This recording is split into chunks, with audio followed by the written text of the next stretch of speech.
que a gente fica olhando para essa estratégia de opções, que é muito simples, extremamente simples. E quanto mais simples e quanto mais óbvio, quer dizer que você está no caminho certo. É sempre assim. Antes de mais nada, pessoal, não se esqueça de deixar o seu like aqui pra gente. Meu pai ainda continua à frente da estratégia, então quem manda o que vai comprar, o que vai vender, na maioria dos casos, é ele ainda que faz, ele faz questão de não abrir mão disso, né, porque é o tricô dele, como ele diz, né? Se eu parar de fazer isso, eu vou definhar, né? Eu não tô mais aqui nessa terra.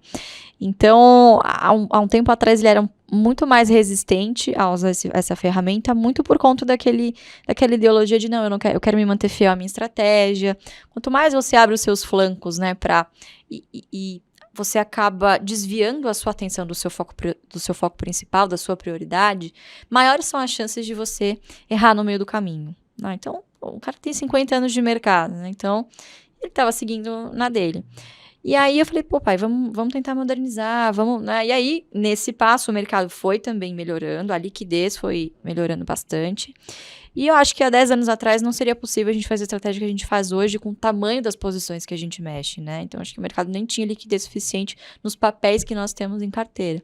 Então, o que a gente fez foi delegar, a gente tem uma equipe hoje também, além de mim, né, que fica comigo, que a gente fica olhando para essa estratégia de opções, que é muito simples, né? Extremamente simples. E quanto mais simples e quanto mais óbvio, quer dizer que você está no caminho certo. É sempre assim, né?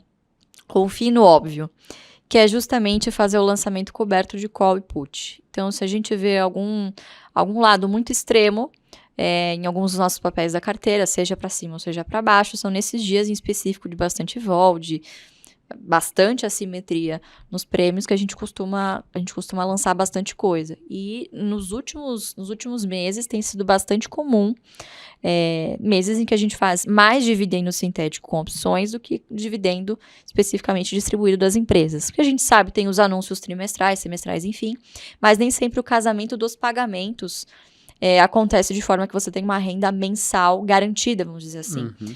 Então, geralmente, o pagamento se concentra naqueles meses que são melhores. Então, agosto, agora no final do ano costuma ser um bom momento. Março e abril, porque tem as assembleias. Então, geralmente, são nesses meses que os pagamentos estão mais concentrados.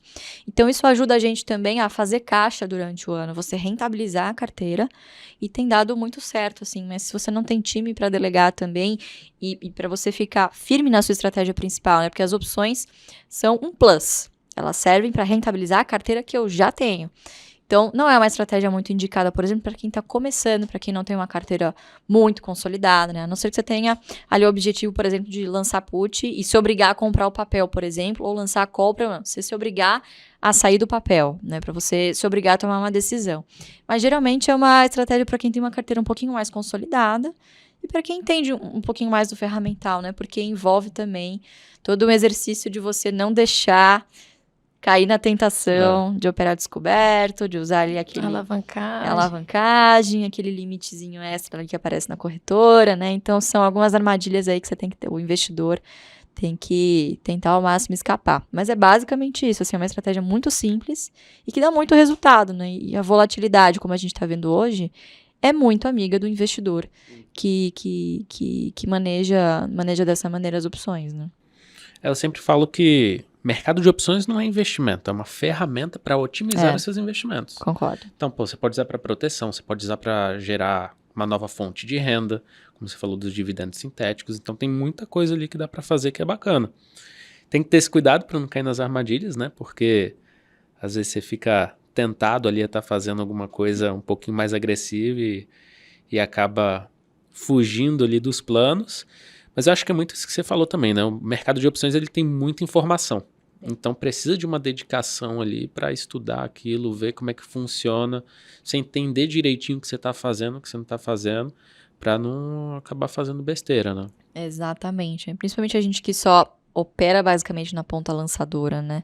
Então, às vezes, por exemplo, a gente já recebia mensagem, putz, nossa, eu fiz aqui, deu errado, eu lancei uma put, mas, nossa, apareceu negativo no meu home broker, me desesperei, já recomprei com prejuízo, né, deu errado.